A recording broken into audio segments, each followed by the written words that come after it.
হরিকথা মহাপ্রভু এই জন্য নির্দেশ দিয়েছিলেন, শুনুন, এটা বাণিজ্যিক বিষয় নয়, এটি আবার বাইনা হতে হবে এরকম বিষয় নয়। আমাদের এই সংসারে বিষয় আশ্রয়পূর্বক বিষয়ের ধ্যানে চিন্তনে মননে আমাদের চিত্তে বাসনা কামনারূপ কামরূপ আমাদের চিত্তে এই বাসনারূপ মল কামনারূপ আবর্জনা আমাদের চিত্তকে বড় অশুদ্ধ করে দেয়। যে বস্তুর সংস্পর্শে যে বস্তুর চিন্তা চেতনা ভাবনা ব্যবহার করি আমরা, সেই বস্তুর প্রভাব বিভাব আমাদের চিত্তকে আক্রান্ত করে। এজন্য চেত দর্পণ মার্জনম, মহাপ্রভুর এই মহাবাণী হল, তোমার চিত্তরূপ দর্পণে বহুকালের সাংসারিক কামনা বাসনার আবর্জনা জমে গেছে। এই যে বাসনা, এই যে কামনা, আমার চিত্তে যে ভোগাসক্তি কুসংস্কার, এটি যতদিন আমার চিত্ত মাঝে এর আবেশ আছে ততদিন ভগবৎ আবেশ আসতে পারে না, ততদিন প্রেম ভক্তি হৃদয়কে আশ্রয় করতে পারে না, অবলম্বন করতে পারে না। কারণ সংসার এমন একটি জায়গা, এখানে এই প্রপঞ্চময় কামনা বাসনা এমন একটি আবেশ, এই আবেশে আমরা জড়িয়ে যাই। দেখুন, ব্যবহারিক সাংসারিক আমরা যে ব্যবহার কথাবার্তা বলি সেটা চিরসত্য নয়, মহাসত্য নয়। সত্য যতদিন চিত্তে, মহাসত্য যতদিন চিত্তে না আসবে, সত্যরূপী মিথ্যার আবরণ যতদিন আমাদের মাঝে আছে, সত্যের প্রকাশ হবে না। সাংসারিক ব্যবহারিক কথাবার্তাও যেটা প্রয়োজনীয় বলে আমরা বলতে হয়, এটাও কি সত্য? এই গৃহের গৃহকর্তাকে যদি প্রশ্ন আসে, যদি বলি আমি, এটি কি চিরসত্য? এই গৃহের গৃহকর্তাকে আমি, এই সংসার আমার, স্ত্রী আমার, পুত্র আমার, গৃহ আমার, কোনো কিছুই তো আমার নয়। কিন্তু ব্যবহারিক পরিচয়টা তো দিতে হয়, আমি অমুক, এটাই আমার সংসার, এটাই আমার স্ত্রী পুত্র গৃহ। আধ্যাত্মিক জগতে কথাগুলি সত্য নয়। ভাগবত জগতে এই কথাগুলি কি সত্যতা আছে যে জগৎ আমার, সংসার আমার, আমি কর্তা?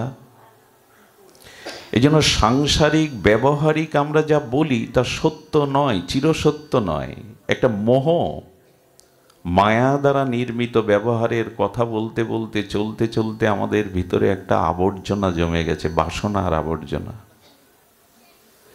বর্তমান সময়ে যেমন কুয়াশার ঘন ঘটা থাকলে সূর্য কিরণ প্রকাশ হতে অন্তরায় হয়ে যায়, কুয়াশা যত গাঢ় ঘন নিবিড়, সূর্যের কিরণ তত অন্তরায় হয়ে যায়, বাধা হয়ে যায় প্রকাশ হতে। তো যার হৃদয়ে সংসারের কামনা বাসনা ভোগ বাসনা প্রবল নিবিড় হয়ে আছে, সেখানে ভজন সাধন প্রেম ভক্তি প্রকাশ হতে পারে না। এই জন্য চিত্তশুদ্ধির একান্ত প্রয়োজন। আমাদের চিত্তটা মলিন, কর্মবাসনা, ভোগবাসনা, অহংকার বাসনা, আভিজাত্যের বাসনা, আমিত্বের বাসনা, আমাদের চিত্তটা বড় মলিন হয়ে গেছে। এই মলিন চিত্ত দূরীভূত করার, মার্জন করার একমাত্র উপায় সাধুর সঙ্গে হরিকথা এবং হরিনাম। দ্বিতীয় কোনো পথ নাই। সাধুর সঙ্গে হরিকথা প্রসঙ্গে হরিনাম তরঙ্গে যদি চিত্ত আক্রান্ত হয়, তবে মঙ্গলময়ী হরিকথা চিরমঙ্গলময়। হরিনাম এবং হরিকথা সাধু সঙ্গেই হতে হবে। অসাধু সঙ্গে হরিকথা হয় না, অসাধু সঙ্গে কৃষ্ণ নাম হয় না। নাম উচ্চারণ হয়, অক্ষর উচ্চারণ হয়, প্রকৃত নাম হয় না। অসাধু সঙ্গেতে ভাই কৃষ্ণ নাম নাহি হয়, নামক্ষর বাহির হয় বটে। প্রকৃত সাধু সঙ্গ মহৎ সঙ্গ যতদিন না হবে ততদিন নির্মল শুদ্ধ হরিকথা হরিনাম আমরা পাব না। এজন্য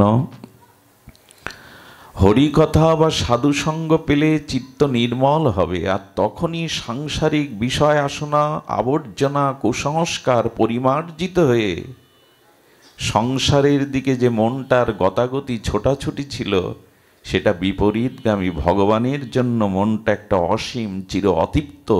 ভগবানকে কতকাল পায়নি, কতকাল ভজন করেনি, এই অতৃপ্ত একটা অসীম সুতীব্র আকুতি ভগবানের জন্যই জাগবে। যদি বিষয় কামনা বাসনা দেহাবেশ ভোগাসক্তির তীব্র পিপাসা বাসনা ঘুচে গিয়ে ভগবানকে পাওয়ার জন্য একটা সুতীব্র বাসনা পিপাসা জাগে, যদি জাগে, এই জাগার নামই হলো ভক্তি। সংসারকে চাই আমরা, ভোগ সুখ চাই, এর একটা অতৃপ্ত চির বাসনা আমার মধ্যে রয়ে গেছে। যদি সাধু সঙ্গে হরি কথা প্রসঙ্গে হরি নামামৃত আস্বাদনে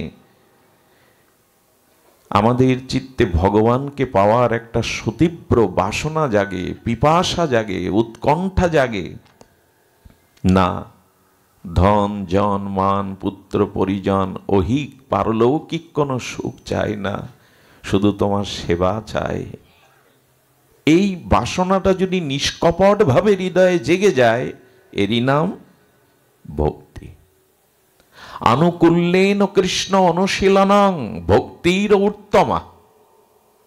উত্তম ভক্তি হলো সংসারের প্রতি, ভোগের প্রতি, দেহের প্রতি যে লালসাটা, তীব্র ক্ষুধা বাসনা, এটা সাধু সঙ্গে হরিনামে যদি ভগবানকে পাওয়ার ও জাতীয় তৃষ্ণা জেগে যায়, উৎকণ্ঠা জেগে যায়, ব্যাকুলতা জেগে যায়, তখনই তার নামে ভক্তি। ভক্তির দুটি রূপ আছে, খুব ধ্যান দিয়ে শুনুন। একটি সকাম ভক্তি, আরেকটি হলো নিষ্কাম ভক্তি। সকাম ভক্তি বলতে যারা কামনা বাসনা নিয়ে ভগবানের নিকটে যায়, যারা বাসনা বুকে নিয়ে ভোগ বাসনা শশুক বাসনা নিয়ে ভগবানের উপাসনা করে, ভগবানের নিকটে যায়, তাকে বলে সকাম ভক্তি।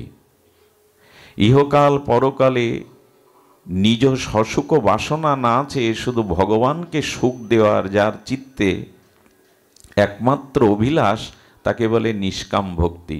আচ্ছা, আমরা এই দুয়ের মধ্যে কোন পর্যায়ে পড়ি? নিষ্কাম ভক্তের মধ্যে পড়ি না সকাম ভক্তের মধ্যে? যদি বলি আমি সকাম ভক্ত, আমার মনে হয় সেটাও ভুল। কামনা বাসনা নিয়ে ভগবানের উপাসনা ভজন সাধন, তাকে বলে সকাম ভক্তি। আমরা মনে করি আমরা সকাম ভক্তির অন্তর্ভুক্ত, কিন্তু না। সকাম ভক্ত ধ্রুব, ধ্রুবের সাথে আপনি আপনার তুলনা করতে পারবেন? সকাম ভক্তকে ধ্রুব, ঘুম যেন না আসে মা, ঘুমিও না। সকাম ভক্তকে ধ্রুব, ধ্রুবের সাথে যদি আমি আমার তুলনা করি, সেটা কি যথাযথ হওয়া উচিত? ধ্রুব আর আমি এক ক্ষেত্রে আছি কি আপনি আমি? ধ্রুবকে, ধ্রুব মহারাজকে সকাম ভক্ত বলা হচ্ছে, আমাকেও যদি তাই বলা হয়, না, মিলবে না হিসাব। সকাম ভক্ত কাকে বলে দেখুন, আমি বলতে পারি আমি সকাম, ভক্ত উচ্চারণ করতে পারবো না। সকাম আমি বলতে পারি, আমার চাওয়া পাওয়া কামনা বাসনা যশ খ্যাতি পূজা প্রতিষ্ঠা ইহকাল পরকালের প্রাপ্তির আশা আছে, আমি সকাম, কিন্তু সকাম ভক্ত একথা সকাম ভক্ত ধ্রুব। পিতার সিংহাসন বঞ্চিত হয়ে বিমাতার কটু কথা, তার তীব্র বেদনা বুকে নিয়ে তিনি ভগবানের ভজনে বনে গমন করেছিলেন ৫ম বর্ষেই মায়ের আশীর্বাদ নিয়ে। রাজ্য সিংহাসনের জন্য তিনি ভজনে বনমাঝে প্রবেশ করেছিলেন মধুবনে। কিন্তু ধ্রুবের সকাম ভক্ত আর আমি সকাম ভক্ত এক নয়। কাকে বলে সকাম ভক্ত শুনুন। যারা কামনা বাসনা সত্ত্বেও এক অনন্য ভগবানের কাছে ছাড়া অন্য কোনো দেব দেবী, অন্য কোনো ভগবৎ স্বরূপের কাছে তার বাসনা জানান না, বাসনা পূরণের চেষ্টা করেন না, এক অনন্য ভগবানের কাছ থেকেই শুধু বাসনা পূরণের জন্য ভগবৎ চরণে পড়ে থাকেন, একে বলে অনন্য ভক্ত। বোঝা গেল না? যদি কিছু পেতেই হয় তোমার কাছ থেকেই পাবো মাধব। যদি ব্রহ্মা বিষ্ণু নারায়ণ এসেও আমাকে দিতে চাই, তোমার চরণ ছেড়ে তোমার কাছে ছাড়া অন্য কারো কাছে কিছু চাই না। এরে বলে সকাম ভক্ত বা সকাম ভক্তি। আমাদের দশা কি তাই? আমাদের বললে বড় ভুল হলো। আমার দশা তো তা নয়। একটা দৃষ্টান্ত দিয়ে আমরা বুঝবার চেষ্টা করি। এক গ্রাম্য লোকের মহিষ হারিয়ে গেছে। কি হারিয়ে গেছে? মহিষ। উনি রামচন্দ্রের মন্দিরে গিয়ে বলছেন, আমি সোনার ধনুক গড়িয়ে দেব, আমার ভেষ অর্থাৎ মহিষ পাইয়ে দাও। পূজারী ছিলেন একটু রসিক। পূজারী বললেন, যার স্ত্রী হারিয়ে সে নিজে খুঁজে পাচ্ছে না, তুমি তার কাছে মহিষ খুঁজতে চাইছো? আরে সীতামা হারিয়ে গেলে তো তিনি নিজেই খুঁজে পাচ্ছিলেন না, তো তার কাছে মহিষের সন্ধান কেন চাইছো? কথাটা তো ঠিক। বললেন, এক কাজ করো, সীতার অন্বেষণ কে করেছিল, রাম না হনুমান? বলে, হনুমান মন্দিরে যাও। হনুমানজির কাছে গিয়ে বললেন, রূপার গদা গড়িয়ে দেব, মহিষের সন্ধান দাও, তুমিই তো সীতার সন্ধান দিয়েছিলে। হনুমান মন্দিরের পূজারী বলছেন, এ বেটা সব জায়গায় ঠক খাওয়া লোক। ওকে বলছেন, আচ্ছা হনুমান সন্ধান দিতে পারে, কিন্তু উদ্ধার তো হনুমান করেনি। রামচন্দ্রই তো যুদ্ধ করে সীতা উদ্ধার করেছে, তাহলে আবার রাম মন্দিরে যাও। হনুমান সন্ধান দিতে পারে, সীতা উদ্ধার তো হনুমান করেনি, যুদ্ধ তো প্রভুই করেছেন, রাবণ বধ তো প্রভুই করেছেন। সে এক কাজ করো, দেখো হনুমান সন্ধান দিল, প্রভু রামচন্দ্র যুদ্ধ করলেন, এই ঝামেলায় না গিয়ে কৃষ্ণ মন্দিরে যাও। কৃষ্ণ মন্দিরে গেলে কি হবে জানো? উনি রুক্মিণীকে যুদ্ধ করে ওই প্রতিকূলতার মধ্যে যুদ্ধ বিগ্রহ করে রুক্মিণীকে ছিনিয়ে এনেছিলেন। তো তোমার মহিষ ও গোবিন্দ যুদ্ধ করে তোমাকে ফিরিয়ে দিতে পারেন, দুইজনের লাগবে না, একজনের কাছে যাও। আবার গোবিন্দ মন্দির। হে মাধব, তুমি তো রুক্মিণী দেবীকে ওদের কবল থেকে যুদ্ধ করে ছিনিয়ে এনেছিলে, আমার মহিষও খুঁজে দাও, আমি সোনার বাসি করে দেব, রূপর বাসি করে দেব। এরা সকাম ভক্ত না, এরাই সকাম।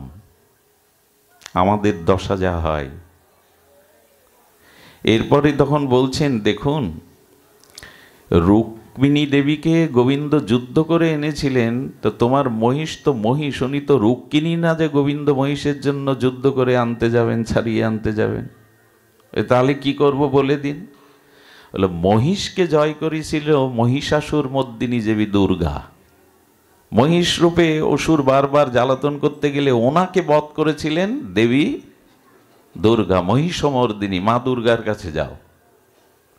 দুর্গা মন্দিরে গিয়ে বলছেন, মা আমি তোমার হাতে রূপোর খড়গ গড়িয়ে দেব। এক পাশ থেকে ভদ্রলোক বলছে, এই বেটা, তোর মহিষের দাম ওই খড়গের মতো হবে?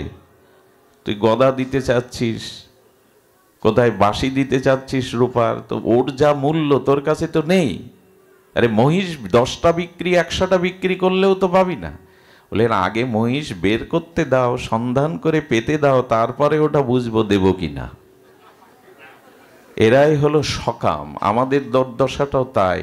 দেবতার কাছে কাজ না হলে আর এক দেবদেবীর কাছে। আউলি বাড়ি যায়, অমুকের কাছে যায়, এই মন্দিরে যায়, এরা সকাম ভক্ত নয়, এরা সকাম। ধ্রুবের সামনে অনেক দেবতা এসেছিল, ব্রহ্মা এসেছিল, ধ্রুব তোমার কি প্রয়োজন? বলল যদি নিতেই হয় এক শ্রী গোবিন্দের কাছ থেকেই নেব, জগতে আরো কারো কাছ থেকে কিছু নেব না। অনন্য ভাবে পড়েছিল, যদি পেতে হয় তোমার কাছ থেকেই পাবো, আর কারো কাছে নয়। আমাদের মনটা বড় চঞ্চল, এখানে কাজ না হলে ওইখানে, ওখানে কাজ না হলে ওইখানে। একে সকাম বলে, একে ভক্ত। এই জন্য মাঝে মাঝে আমরা বলি আমি সকাম ভক্ত।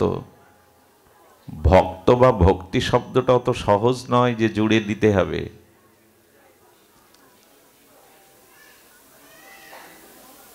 আপনারা জানেন এই অনন্যতা কি? একবার দ্বারকাধীশ ভগবান গরুরকে বলছেন, গরুর তুমি যাও তো, পর্বত শৃঙ্গে হনুমান আছে, সেই হনুমানকে গিয়ে আমার সংবাদ, আমার বার্তা দাও, হনুমানকে নিয়ে এসো। দাস্যভক্তির পরকাষ্ঠা, ভক্তের পরকাষ্ঠা হনুমানজিকে কাছে গিয়ে গরুর দেখছেন উনি রামচন্দ্রের বিগ্রহে তুলসী দিচ্ছেন, ফুলমালা চন্দন দিয়ে আরাধনা করছেন। গরুর গিয়ে বলছে হনুমন্তে, হনুমন্তে। কে ডাকে, কে বলে? হনুমানের ভজনেই মনোনিবেশ, বাইরের ডাক্তার কানে যায় না। বলে আর এতে শোনেও না। গরুর বলছে দ্বারকাধীশ তোমায় ডাকছে, সে কথা ওর কানে যাচ্ছে না। গরুর একটু ক্রোধ হলো। উনি বললেন তো এই যখন শুনছেই না, ওকে পাগনা দিয়ে তুলে একবার ভগবানের সামনে ফেলে দিই। যেই পাগনা দিয়ে ওকে তুলতে গেছে, লেজ দিয়ে হনুমান এমন একটা ঝটকা মেরেছে, সেই ঝটকা একবার দ্বারকাধীশ ভগবানের সামনে এসে পড়েছে গরুর। আচ্ছা, জ্ঞানী মানুষ, মানি মানুষকে কেউ চড় মারলে গিয়ে বলে কারোর সাথে কেউ মেরেছে আমায়, কি গরুর, হনুমান আসেনি, কি উত্তর দেবে? এক চড়েই তো প্রভুর সামনে এসে পড়েছে। বললেন প্রভু হনুমান যে আসেননি, আপনার কথা তো শুনলেনই না। কি বলেছিলে হনুমানকে? এ দেখুন অনন্য ভক্তি কাকে বলে। বলছেন হনুমানকে বলেছিলাম দ্বারকাধীশ ভগবান আপনাকে আহ্বান করেছেন। বলেন এই জন্য আমারও একটু ভুল হয়েছে, ভুল তো তোমার হয়েছে। হনুমানের সামনে দ্বারকাধীশ ভগবান ডেকেছেন বলে ওর কানে এই কথা যাবে না। আবার একটু কষ্ট করে গিয়ে বলো রঘুপতি রাজীবলোচন রামচন্দ্রই তোমাকে স্মরণ করেছে, যাও এ কথা বলো।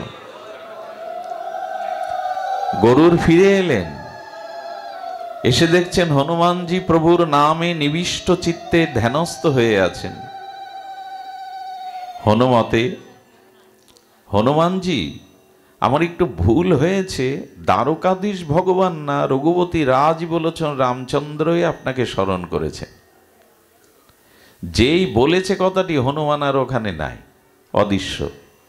আগে এলাম, নিয়ে যেতে পারলাম না, এখন তো দেখি অদৃশ্য। দ্বারকায় ব্যর্থ মনোরথ হয়ে গরুর ফিরে এসে দেখে হনুমানজি আছে, যার চরণ প্রান্তে বসে চরণ সেবা করছে সেই দ্বারকাধীশ ভগবান আর দ্বারকাধীশ নাই, ধনুর্ধারী রামচন্দ্র রূপে বসে আছেন। হনুমান যখনই প্রবেশ করছে তখন রুক্মিণীকে কৃষ্ণ বলছেন, দ্বারকাধীশ ভগবান বলছেন তুমি সীতারূপ ধরো, আমি রামরূপ ধরি। কারণ রামরূপে ছাড়া, সীতারূপে ছাড়া হনুমানজি কখনো কখনো আসবে না দেখায়। রামচন্দ্রের কথা যেই শুনেছে অদৃশ্য শক্তিতে, অনির্বচনীয় চিন্ময় অলৌকিক শক্তিতে এসেছে, তার আগেই ভগবান রাঘবেন্দ্র ধনুর্ধারী রামচন্দ্র রুক্মিণী সীতা দেবী রূপে যুগলে বসে আছেন।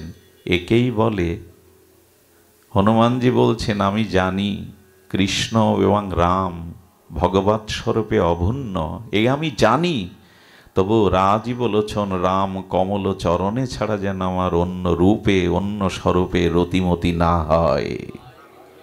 আমি জানি কৃষ্ণ রাম অভিন্ন, রাম শ্যাম, তবু শ্রীকৃষ্ণ চরণে ব্যতীত যেন অন্য ভগবৎ স্বরূপে আমার রতিমতি, একে বলে অনন্য। চাইতেই যদি হয়, প্রার্থনায় যদি সাংসারিক কামনা বাসনা চাইতে হয়, তবে এ ঘাটে ও ঘাটে নয়, একে বলে সকাম। এক ভগবৎ চরণেই পড়ে থাকুন, নিলে তোমার কাছ থেকেই নেব, আর কারো কাছে নয়। উপাসনা যখন করি কামনা বাসনা নিয়ে, দেখুন এক নির্ধনী ব্যক্তি শ্রী গোবিন্দের পূজা করেছে 12 বছর, কিন্তু অভাব ঘোচানোর একটা কামনা তার ভেতরে ছিল, দারিদ্রতা ঘুচিয়ে দাও। তো 12 বছরে তার দারিদ্রতা ঘোচেনি, অভাব ঘোচেনি। একদিন মনের ক্ষোভে আর বিষাদে বেদনায় ভাবছে, এতদিন যদি ভগবান শঙ্করের উপাসনা করতাম। শঙ্কর বড় আশুতোষ, অল্পতেই সন্তুষ্ট হন। ব্যাগে রুমাল থাকতে পারে, যদি ব্যাগটা কোথায় ছিল, রুমাল আছে কিনা। তো ভগবান শিবের উপাসনা যদি করতে পারতাম, তাহলে আমি এতদিন আমার অভিষ্টে পৌঁছাতে পারতাম। আচ্ছা থাক, থাক বাবা,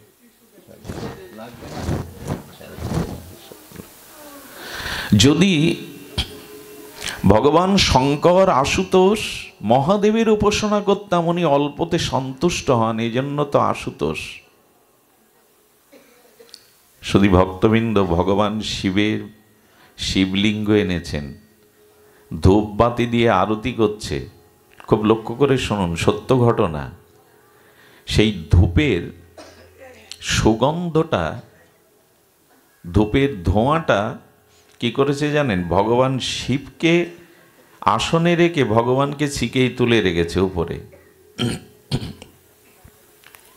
সামসেটের বা সিকের উপরে তুলে। তোমাকে আন না, 12 বছর তোমার আরাধনা করলাম, না কোনো বাসনা কামনা বিড়ল। তো ধূপের গন্ধটা যাবে না, যাবে না, সে গোবিন্দের নাসিকায় যাচ্ছে, মানে ওইখানে উঠছে। বলে, ও কামনা বাসনা পূরণের তোমার সামর্থ্য নাই, ধূপের গন্ধ নেওয়া তোমার, এখন হিংসা হচ্ছে তোমাকে বাদে শিবকে এনেছি বলে, গন্ধ তোমার।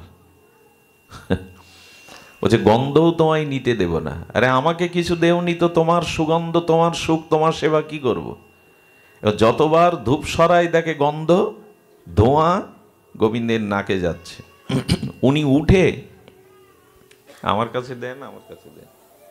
উনি উঠে তাড়াতাড়ি করেছেন কি, গন্ধ তোমায় দেব না, কিছু যখন দাওনি আজ গন্ধও দেব না বলে ওনার নাসিকা টিপে ধরেছে উপরে উঠে। গন্ধ তোমায় নিতে দেব না, কোনো আনন্দ গন্ধ তোমার জন্য নয়। যেই নাসিকা টিপে ধরেছে, ভগবান প্রকট হয়ে গেছেন। বলে 12 বছর সন্ধান নেই, দেখা নেই, এখন প্রকট হলে? বলে 12 বছর আমাকে পূজা করেছো, কিন্তু আমাকে শিলা বুদ্ধি, পাথর বুদ্ধি ছাড়া চিন্ময় বুদ্ধি করনি। আজ আমার নাকে গন্ধ যাচ্ছে, গন্ধটা নিতে দেবে না, আমাকে আজ পাথর বুদ্ধি না করে চিন্ময় বুদ্ধি করেছো, এই জন্য প্রকাশ হয়ে গেছি তোমার কাছে, প্রকাশ হয়ে গেছি। তার মানে আমরা যে বিগ্রহ সেবা করি, ভগবানের কাছে প্রার্থিত বস্তু চাই, তাকে শ্রদ্ধালু রূপে, চিন্ময় রূপে সেবা করি। তো 12 বছর যার দেখা পাইনি, একদিনে পেলে কেন? আজ ভেবেছে গন্ধটা নাকে যাচ্ছে, আমি নিতে দেব না। তার মানে তাকে চিন্ময় মনে করেছে। আর বিশ্বাস শ্রদ্ধা এসে গেলেই হলো। ভগবান আমাদের দর্শন দেওয়ার জন্য বরঞ্চ তিনি বেশি ব্যাকুল। একটু শ্রদ্ধা এলেই, একটু চিন্ময় ভাব এলেই তিনি করুণা করবেন। এই জন্য ভক্ত গোবিন্দের চরণ ধরেই পড়ে থাকে, রাধারানীর চরণে, নিতাই গৌরের চরণে, যেন অন্যখানে রতিমতি না হয়। দুঃখ দাও, এ ফিডব্যাক আসছে কেন? আলাদা সাউন্ড। দুঃখ দাও, কষ্ট দাও, তোমার চরণ ধরেই পড়ে থাকব। যদি এরকম অনন্য নিষ্ঠা আসে, শ্রী ভগবানের কাছে ছাড়া যদি আর কারো কাছে কিছু চাওয়া পাওয়া না থাকে, না ওইভাবে রেখে দাও একভাবে। যদি তাই থাকে, তবে তবে তোমার কাছেই যা পাবো, অন্য কারো কাছেই চাই না, কোনো দিন কোনো কালে কিছুই চাই না। একে বলে অনন্য, একে বলে সকাম ভক্ত বা ভক্তি। এটা ধ্রুব মহারাজের ছিল, আমাদের নাই। আমাদের ভগবানের প্রতি এ জাতীয় অনন্য নিষ্ঠা থাকতে হবে। আমি একটা নিবেদন আপনাদের করি, আমাদের কিসে মঙ্গল, আমাদের কিসে সুখ, আমাদের কিসে অমঙ্গল অসুখ, এটা আমি জানি না, ভগবান জানেন। তাই ভারটা তার উপরে দিয়ে দিন। আবার বলি, কিসে আমার কল্যাণ জগতে, কিসে আমার প্রকৃত মঙ্গল, কোনটাই বা আমার জীবনে অমঙ্গল অকল্যাণ, এটা আপনি আমি নির্ণয় করতে পারি না। এটা ভগবানের উপরে ছেড়ে দিন। তুমি যা বোঝো ভালো, আমার জীবনে তাই করো প্রভু। তুমি যা ভালো বোঝো আমার জীবনে তাই করো। এখানে বুদ্ধি খাটাতে যাবেন না। নিজের চিন্তা চেতনার সাথে, নিজের বুদ্ধি বিচারের সাথে ভগবানের চরণে না গিয়ে সঁপে দিন, তুমি যা বোঝো ভালো। দুঃখ পেলে ভক্ত কি বলে জানেন? তুকারামের কথা মনে আছে? ভক্ত তুকারাম, স্ত্রী বাইরে কাজে যেত, আর উনি ঘরে বসে বসে জয় সিয়ারাম জপ করতেন। নাম করতে করতে আবেশ এসে যেত। স্ত্রী করতো কি, এসে যদি দেখতে নাম করছে কাজ না করে, জল ঢেলে দিত মাথায়, হাড়ি পাতিল ছুঁড়ে মারত। একদিন সাধুরা দেখে বলছে, তুকারাম কিছু বলো না ওকে। বলে, ও তো আমার উপকার করছে। দেখুন ভক্তের ভাবনা, দেখুন ভগবান আমার জীবনে যা দিয়েছেন, যেমন দিয়েছেন, সেটাই আমার জন্য মঙ্গল। আমি আমার মঙ্গল বুঝি না, এতে তোমার কি মঙ্গল? তুকারাম বলছেন, স্ত্রী যদি মন অনুগামিনী হতো, স্ত্রী যদি আমার প্রিয়া হতো, মন অনুগামিনী হতো, যদি আমাকে প্রগাঢ়ভাবে ভালোবাসতো, তাহলে স্ত্রীর প্রতি আমার অধিক মমতা চলে যেত, ভালোবাসা চলে যেত। ওই ভালোবাসাটা ভগবান চেয়েছেন স্ত্রীকে না দিতে, ভগবানকে দিতে। তাই তো এমন ব্যবস্থা। ভাবা যায়, এর মধ্যেও সে মঙ্গল খুঁজছে। স্ত্রী যদি অধিক মনোরমা হতো, তার প্রতি আমার যে আসক্তি, মমতা, ভালোবাসা, ওটা ভগবানের প্রতি আমি দিতে পাচ্ছি। শ্রী ভগবান আমাকে করুণা করে এমন দিয়েছেন যাতে ভালোবাসাটা, এতে আর দুঃখ আসার কথা কি, হাই হাই করার কথা কি? আমার মঙ্গল আমি কিসে জানি না। এই দেখুন বিখ্যাত একটা শ্লোক এসেছে ভাগবতে, অকাম সর্বকাম ববংশ কাম উদারথি তীব্রেন ভক্তি যোগেন যজতে পরমং পুরুষ। সাউন্ডটা একদম বিকৃতি হয়ে গেল। তো বলছেন, যদি তোমার এখনো কিছু চাওয়া পাওয়া থাকে, ঠিক আছে বাবা থাকে, যদি চাওয়া পাওয়া থাকে তো ভগবানকেই জানাও।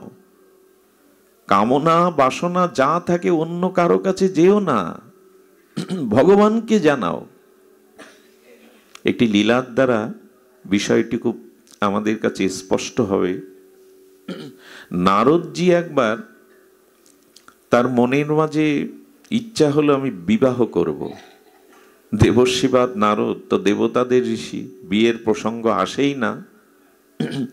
যখন তার মনে বিবাহের বাসনা জাগলো, স্ত্রী বাসনা জাগলো, দেখুন কারো মধ্যে কোনো কামনা যখন আসে, তখন সে শাস্ত্রকে, সাধুবাণীকে তার কামনার রঙে রাঙিয়ে নেয়। কি বলছে জানেন? নারায়ণের পাশে লক্ষ্মী থাকতে দোষ নেই, শিবের পাশে পার্বতী থাকতে দোষ নেই, রামচন্দ্রের পাশে সীতা ঠাকুরানী থাকতে দোষ নেই, আমার পাশে কেউ থাকলে দোষ কি? যুক্তি খুঁজে পেয়েছে। তার মানে যখন কোনো কামনা আমাদের মধ্যে আসে, তখন শাস্ত্রকে, সাধুবাণীকে আমাদের কামনার রঙে রাঙিয়ে নেই, আমরা সাপোর্ট করি নেই। তখন বলছেন, আচ্ছা, বিবাহ যে করব এটা তো যাকে তাকে জানানো যাবে না, গোবিন্দকেই জানায়। গোবিন্দকে জানালে গোবিন্দ, ওই যে আগেই বলেছে, আমাদের ভালো কিসে মঙ্গল কিসে আমরা জানি না, ভগবানই জানেন। গোবিন্দ তখন বললেন, নারদ তোমার বিয়ের বাসনা জেগেছে, কিন্তু গোবিন্দ মনে মনে বললেন, নারদকে বিবাহ দেওয়া যাবে না।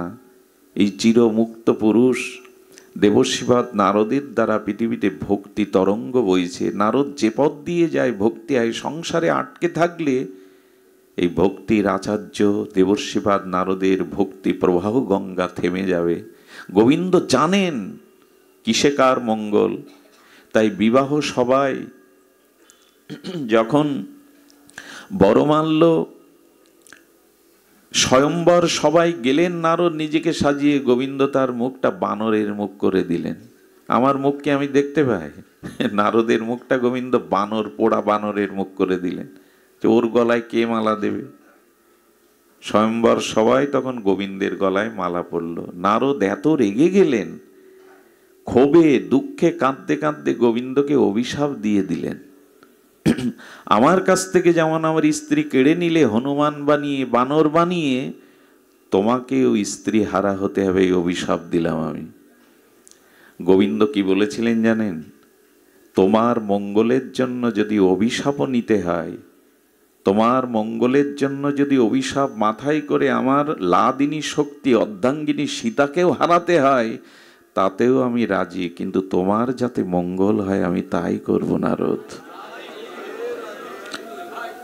তুমি আজকে অল্প সময় কাঁদছো, তোমাকে মনের মতো স্ত্রী দেয়নি বলে, কিন্তু বিবাহ করলে তোমাকে সারা জীবন কাঁদতে হতো। এটা আমি ভালো বুঝি। আচ্ছা, এইখানে দেখুন বিবাহ করতে দিলেন না। আর নারদ ক্ষোভে দুঃখে বলেছিলেন, তোমার স্ত্রী হারিয়ে আমার যেমন বানর মুখ করে দিয়েছে, এই বানরদের সহযোগিতা লাগবে। এই বানরের সহযোগিতায় তুমি সীতা উদ্ধার করবে। গোবিন্দ মাথা পেতে নিলেন। ভক্তের কল্যাণের জন্য গোবিন্দ অভিশাপটাও মাথায় নেন। একবার ভেবে দেখুন তো, ভক্তের যাতে কল্যাণ হয় গোবিন্দ অভিশাপ নিলেন। আচ্ছা, এই দেখুন, এখানে নারদকে বিবাহ করতে দিলেন না, কিন্তু কদ্দব ঋষির কথা মনে আছে? কি হচ্ছে সাউন্ড ভাউন্ড কি জানে, সব হয়, একটা সাউন্ড ব্যবস্থা ভালো হয় না। জয় রাধে, জয় নিতাই গৌর, জয় রাধে। ওই হাত দেওয়া দিয়ে অভ্যাস তো, না জানলে যা হয়। জয় রাধে, জয় নিতাই গৌর। আর একটু বেশ দাও। জয় নিতাই গৌর প্রেমানন্দে, জয় রাধে, জয় গৌর। যাক, যেভাবে হোক, এটাও ভগবানের ইচ্ছা। তো কি হলো,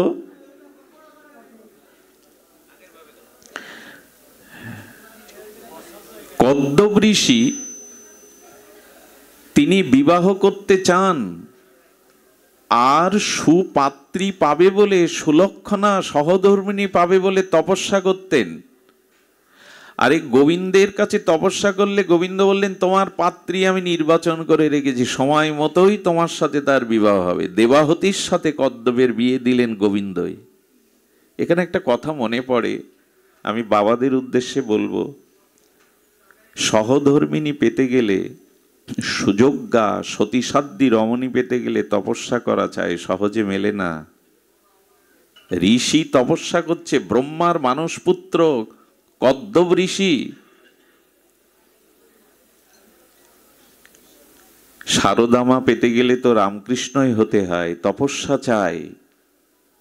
এখন বিবাহের বেলায় আমরা তার চাকরি বাবুরি বাড়ি গাড়ি এইগুলো নির্ণয় করি, একবারও নির্ণয় করি না তার আদর্শ, তার ভাগবত ভক্তি কোন স্তরের।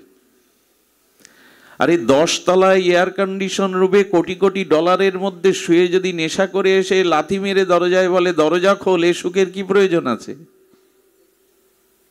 কদ্দব ঋষি তপস্যা করছে যে আমাকে সুযোগ্যা সহধর্মিণী দাও, যাতে যুগলে তোমার ভজন করতে পারি, এ জগতে সুসন্তান আনতে পারি, মহাপুরুষ জগতে আনতে পারি। বিবাহটা ছেলে খেলা নয়, ছেলে খেলা তো হয়েই গেছে। আজ 200 বছর হতে চলল কোনো মহামানব, কোনো অবতার পুরুষ, হ্যাঁ অনেক মহামানব পৃথিবীতে আছে যারা বরণীয় স্মরণীয়, জগৎকে আলোকিত করেছেন, কিন্তু আজ রবীন্দ্রনাথকে আমরা পাচ্ছি না, স্বামী বিবেকানন্দকে পাচ্ছি না, স্বামী প্রণবানন্দকে পাচ্ছি না, ঠাকুর অনুকূল চন্দ্রকে পাচ্ছি না। এদের আশাটা থেমে গেল কেন জগতে? বিবাহ ব্যস্ততা পচে গেছে, নষ্ট হয়ে গেছে। স্বামী স্ত্রীর যে তপস্যা ভজন সেটাও শূন্য। এই জন্য মহামানবরা আসতে চাইছে কিন্তু ভালো গর্ব পাচ্ছে না। ট্রেন তো যেখানে সেখানে থামে না, একটা স্টেশন লাগবে। বিমান তো এয়ারপোর্ট ছাড়া লাভে না। ভালো গর্ব ভালো সাধনা না হলে ওখানে পবিত্র আত্মা আসে না। এগুলো নূতন করে ভাববার বিষয়। ভাববে আর কে? আমরা মেতে আছি নানানভাবে। আমাদের ভজন সাধনের ভাগবত নির্দেশিকা আমাদের মাঝে যতদিন না আসবে, একজনকে তিনি অভিশাপ নিয়েও বিয়ে দিলেন না, আর একজনকে বললেন তোমার জন্য পাত্রী নির্বাচন করে রেখেছি, তপস্যা করো। তার কারণ কি? উনি বোঝেন কার কিসে মঙ্গল, কার কিসে অমঙ্গল। এই জন্য আপনাদের কাছে নিবেদন করব, ভগবানের উপরেই সমর্পণ করে আত্মসমর্পিতভাবে তার চরণে পড়ে থাকুন। ভালো মন্দ সব তোমার খাতে। এভাবে যদি আসতে পারেন তাহলে একটা মঙ্গলের পথ পাওয়া যাবে। আমাদের বহু নিষ্ঠা হয়ে গেছে। আমরা বহু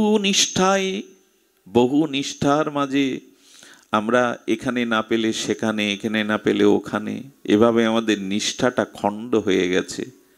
অনন্যভাবে ভগবানের শরণ নিন, আর অনন্যভাবে শরণ নিয়ে আমাদের চিত্তকে মার্জিত করে শুদ্ধ ভক্তি প্রেমের পথে যেতে গেলে আমি একটু ভক্ত চরিত্রই আজ আপনাদের সামনে একটু আস্বাদন করব।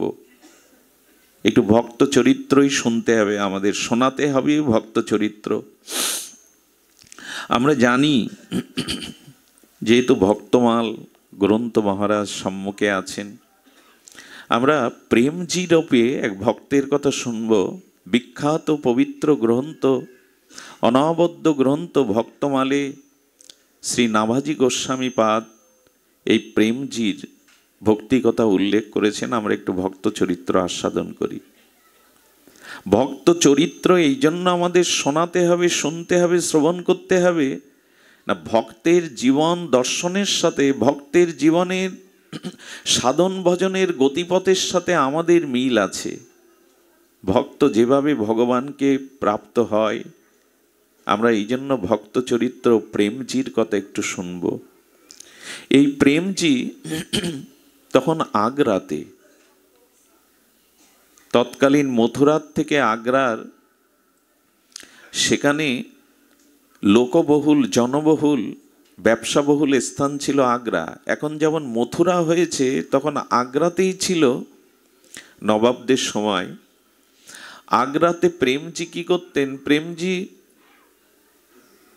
তিনি বিহারীজির কাছে প্রার্থনা করতেন, বিহারীজি সকলের মঙ্গল কি করে হবে, সকলের কল্যাণ কি করে হবে। ভাগবত থেকে শুনলেন, যদি জীব কল্যাণ করতে হয়, পরের কল্যাণ করতে হয়, তবে সকলের মধ্যে হরি কথা প্রচার করো। হরি কথা দ্বারা জীবের কাঙ্ক্ষিত ঐকান্তিক মঙ্গল হয়। দেখুন, এই যে ভাগবত শ্রবণ, এটা ভক্তি অঙ্গের প্রথম। নববিধা ভক্তি অঙ্গের প্রথম হলো হরিকথা শ্রবণ। শ্রবণ বলেছেন, যতদিন কোনো মহৎ অনুভবী ভজনানন্দী মহাপুরুষের মুখে হরিকথা শ্রবণের ভাগ্য আমরা না পাব, ততদিন আমাদের ভজন পথ নির্ণয় হবে না। ভগবানের প্রতি আমাদের ব্যাকুলতা জাগবে না। আমি বহুবার বলেছি, হরিকথা কথা নয়, হরিকথা শুধু কথা নয়, হরিকথা হরি। এই যে হরিকথা আপনাদের কর্ণমূল দিয়ে কর্ণ প্রবিষ্ট হচ্ছে, এটা কথা যাচ্ছে না, অক্ষর রূপ রসব্রহ্ম ভগবানই আপনার হৃদয়ে প্রবেশ করছে। ভাগবতের অক্ষর অক্ষর নয়, এগুলো অক্ষর ব্রহ্ম, রসব্রহ্ম, ভগবানের বাগ্ময়ী মূর্তি। এজন্য হরিকথা, চিন্ময় হরিকথা ভেতরে প্রবেশ করলেই জীবের কল্যাণ। হরিনাম হরিকথা সাধুমুখে প্রবেশ করলেই কল্যাণ। কেমন জানেন? আচ্ছা, যেখানে অগ্নিহোত্র হোমযজ্ঞ হচ্ছে, ওখানে বিল্লপত্র দিতে গেলে ঘৃত দিয়ে উপযুক্ত ব্রাহ্মণ, বৈদিক ব্রাহ্মণ মন্ত্র বলে কিনা? আচ্ছা, মন্ত্র বলে ঘৃত স্পর্শ করে আহুতি দিচ্ছে যে অগ্নিতে, হোমাগ্নিতে, সেই পাতাও পুড়ছে। আর কেউ যদি মন্ত্র না জেনে, তার ভেতরে শুদ্ধতা না থেকে কে এসে ওখানে আর একটা পাতা দিয়ে দেয়, সে পাতা ঘিয়ে পুড়বে, সে পাতা অগ্নিতে পুড়বে না?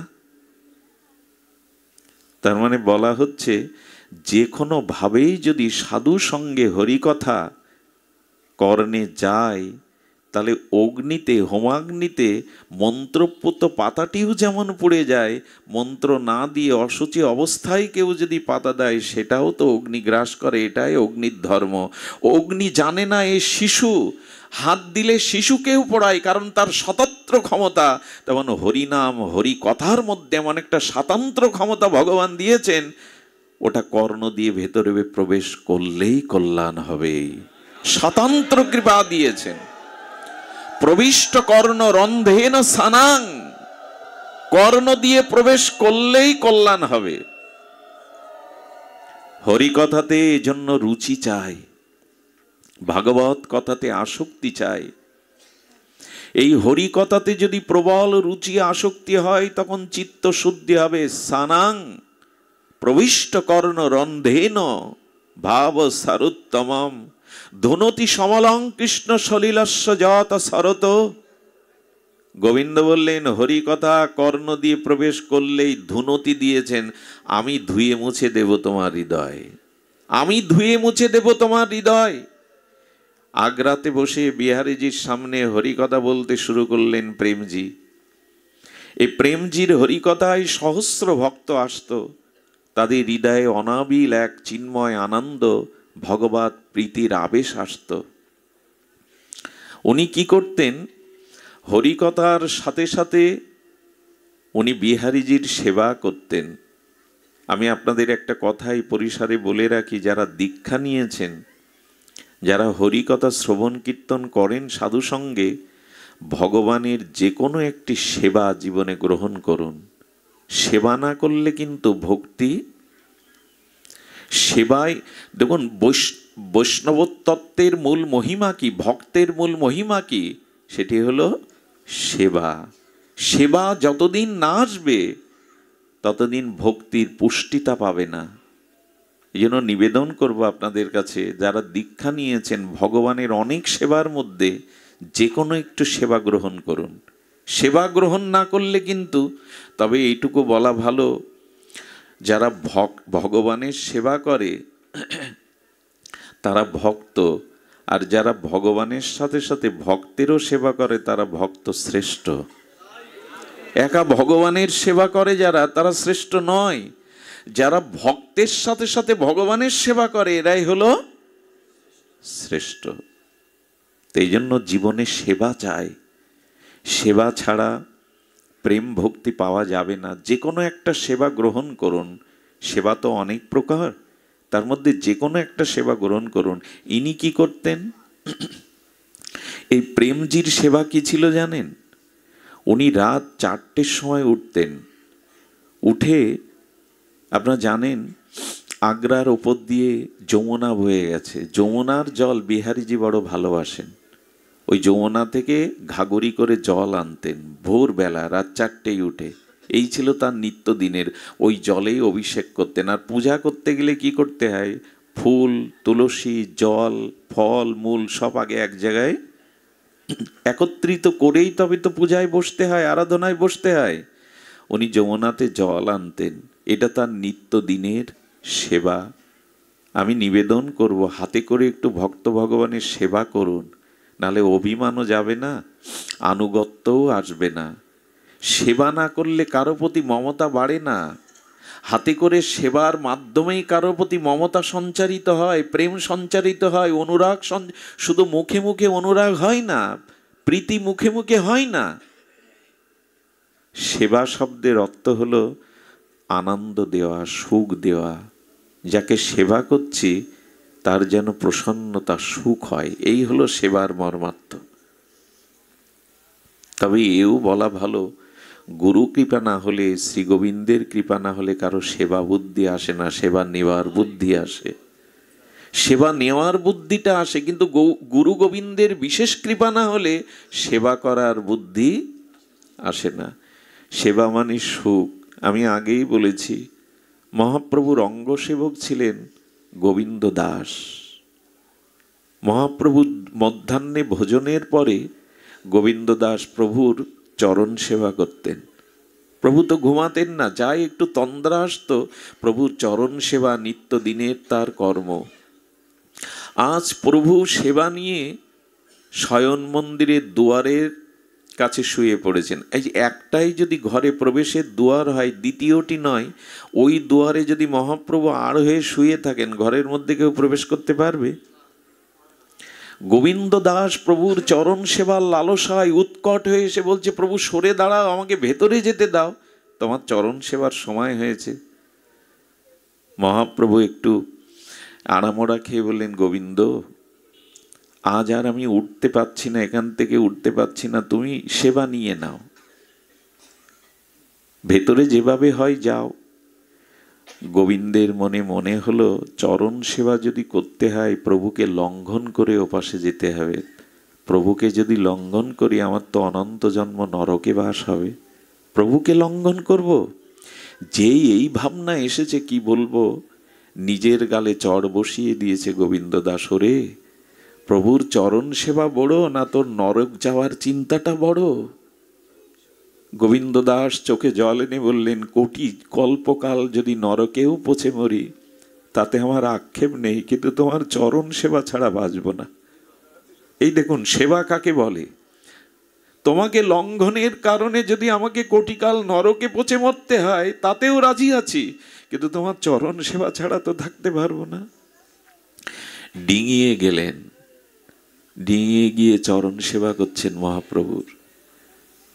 কিছুক্ষণ পর মহাপ্রভু চক্ষু মিলন করে বলে, গোবিন্দ, সূর্য তো পশ্চিমে হেলেছে, তুমি সেবা নিতে যাওনি? বলেন, প্রভু দুয়ারে যদি কেউ এভাবে পড়ে থাকে তো বাইরে যাব কি করে? বাইরে কি করে যাব? মহাপ্রভু তখন বলছেন, জগৎ শিক্ষার জন্য যেভাবে ঘরে প্রবেশ করেছিলে ওইভাবেই তো যেতে পারতে, তো লঙ্ঘন করে ডিঙিয়ে এসেছে।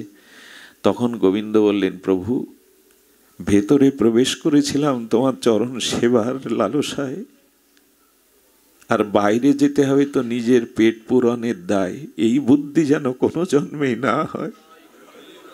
নিজের সুখের জন্য এই বুদ্ধি যেন কখনো না হয়। আমি ভেতরে প্রবেশ করেছিলাম তোমার রাতুল চরণ সেবার জন্য, আর বাইরে যেতে হবে তো পেট পূজার জন্য, পেট ভরাবার জন্য। এই বুদ্ধি যেন না হয়। এরই বলে সেবা। নিজের চিন্তা নেই।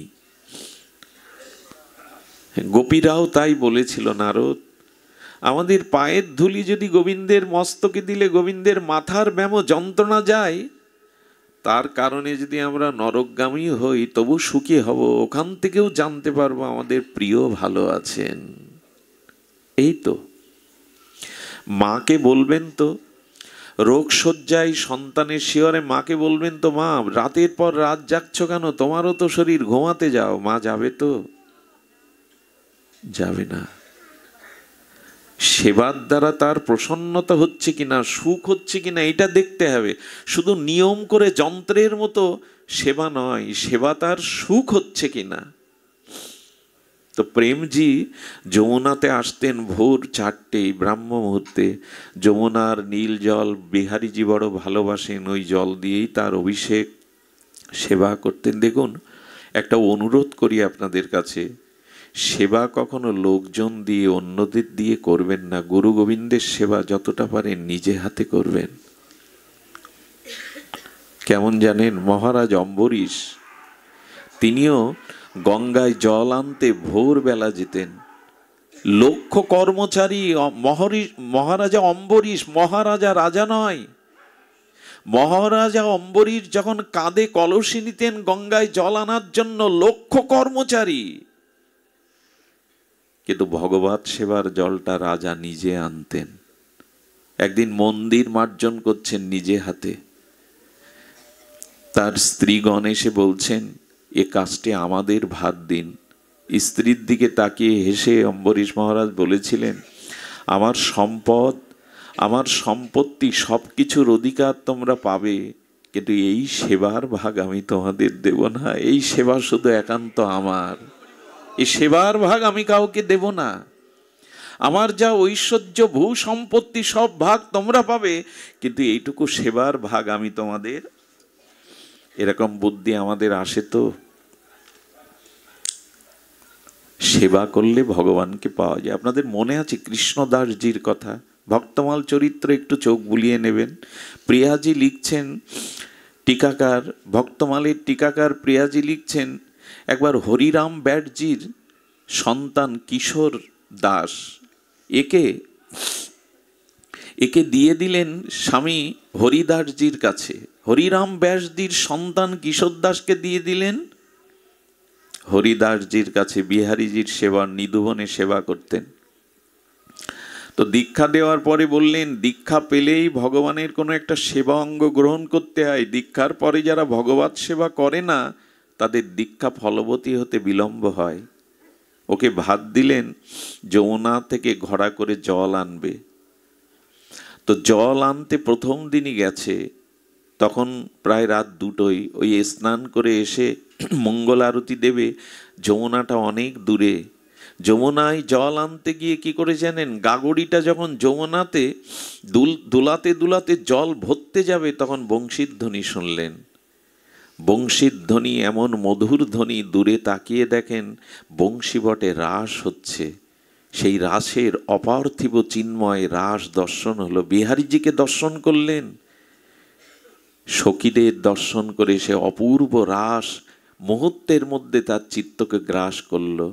একদিনের ভগবত সেবার অভিলাষে রাস দর্শন হয়ে গেল। সেবা ছাড়া তারা কিছু বোঝেন না, সেবা ছাড়া তারা কিছু জানেনই না। আপনাদের কি বলবো, আরেকজন মহাত্মা ছিলেন শ্রীনাথজির সেবায় জ্যোতিপুরায়। জ্যোতিপুরা থেকে যমুনায় আসতে লাগতো 4 ঘন্টা, যেতে লাগতো 4 ঘন্টা। সেবাটা এই মহাত্মা করে যেতেন। ওরকম রাত 4টেই বেরিয়ে 8টায় পৌঁছাতেন, 8টা থেকে আবার 12টায় ফিরতেন। এত দূরে এই সেবা তিনি করে যেতেন। 80 বছরের বৃদ্ধ হয়েছে, একদিনও সেবা বন্ধ করেনি। গা টলছে, গায়ে জ্বর, কলসিটা কাঁধে নিয়ে পড়ে যায়। বিহারীজি প্রকাট হয়ে বললেন, 80 বছর বয়স হয়েছে, 8 ঘন্টা পথ ক্লান্ত করে কেন জল আনবে? পাশে কুয়ো আছে, যমুনার জল 1 কলস ঢেলে দিয়ে ওর থেকেই পূজা দিয়ে আমি নেব। গোবিন্দকে বলছেন, তুমি তোমার জায়গায় থাকো, আমি সেবা বন্ধ করতে পারবো না। যতদিন দেহে প্রাণ আছে আমি সেবা বন্ধ করতে পারবো না। আমাদের গৌড়ীয়, বিশেষ করে ব্রজবাসী বৈষ্ণবদের সেবার মহিমা এমনই। তুমি তোমার জায়গায় থাকো। সেবাতে কি হয় জানেন, জীবনে কেউ যদি কখনো অপ্রাকৃত আনন্দ চান তো ভক্ত ভগবানের সেবা করুন। সেবার থেকে আনন্দ এই জগতে কিছুতেই নাই। সেবাতে সুখ হয়, সেবা নিয়তে চিত্ত সংকীর্ণ হয়ে যায়। সেবাতেই প্রকৃত সুখ। একবার করে দেখুন, অন্যকে একটু সুখ দিয়ে দেখুন, কোনো কামনা বাসনা না নিয়ে। ভগবানকে একটু প্রসন্নতা দেন, কোটি গুণ প্রসন্নতা ফিরে আসবে আপনার কাছে। সেবা ছাড়া সুখ নাই। আমরা সেবা নিতে শিখেছি। যত নিষ্কিঞ্চন ভাবে সেবা করবেন, তবে হৃদয়টা সরল হওয়া চাই সেবা করতে গেলে। আমি একটা জিনিস বলি, অভিমান করবেন না যে আমি সেবা করি, কারণ সেবা গোবিন্দ করালেই তবে, গৌর সুন্দর করালেই তবে সে সেবা করতে পারে। সেবা আমাদের দ্বারা হয় না, তিনি করিয়ে নেন বলেই হয়। সেবা যদি করিয়ে নেন প্রভু, তবেই সেবা করা যায়, নিজের চেষ্টায় সেবা করা যায় না। যেমন কিছু মনে নেবেন না, আজ আপনারা হরিকথা শুনতে এসেছেন, আপনি আসেননি, আপনাকে এনেছেন ভগবান কৃপা করে। এই যে হরিকথা শ্রবণের আনন্দ, এটা গোবিন্দ আপনাকে চেয়েছেন তাই দিচ্ছেন। আসার পথে অনেক বাধা হতে পারত, শরীর অসুস্থ হতে পারত, পরিবারে কোনো অ্যাক্সিডেন্ট হতে পারত। রাধারানী বিশেষ করে কৃপা করে আপনাকে এই আনন্দটুকু দেবেন বলে এখানে এনেছেন। সেবা আমরা পারি না, উনি কৃপা না করলে সেবা করতে আমরা পারি না। সেবার বড় মহিমা। আমি সেবা ছাড়া সরলতা আসে না, সেবা ছাড়া শান্তি পাওয়া যায় না, সেবা ছাড়া ভাব প্রেম আসে না। এই জন্য বড় বড় বাবাজি মহারাজদেরও দেখেছি শ্রীধাম বৃন্দাবনে নিজ হাতে সেবা করতে। গদাধর গোস্বামী পাদ, তার বিগ্রহ ছিল গোপীনাথ বিগ্রহ দাঁড়ানো। গদাধর গোস্বামী পাদের, পণ্ডিত গোস্বামীর গোপীনাথ বিগ্রহটা দাঁড়ালে ওনার মাজা পড়ে গেছে, কত বছর বয়স হয়ে গেছে, মাজা উঁচু করে বিগ্রহের গলে মালা দিতে পারেন না। কষ্ট হয় তো, এরকম দিতে গিয়ে কখনো হাত লেগে যায়, মালাটা পড়ে যায়, ঠিকভাবে দিতে পারেন না। একদিন বলছেন, গোপীনাথ, মালা দিতে গিয়ে হাতের চন্দন, হাতের আঘাত লাগে তোমার শ্রীঅঙ্গে, তুমি একটু পদ্মাসনে বসে পড়তে পারো না, আমার সুবিধা হয়।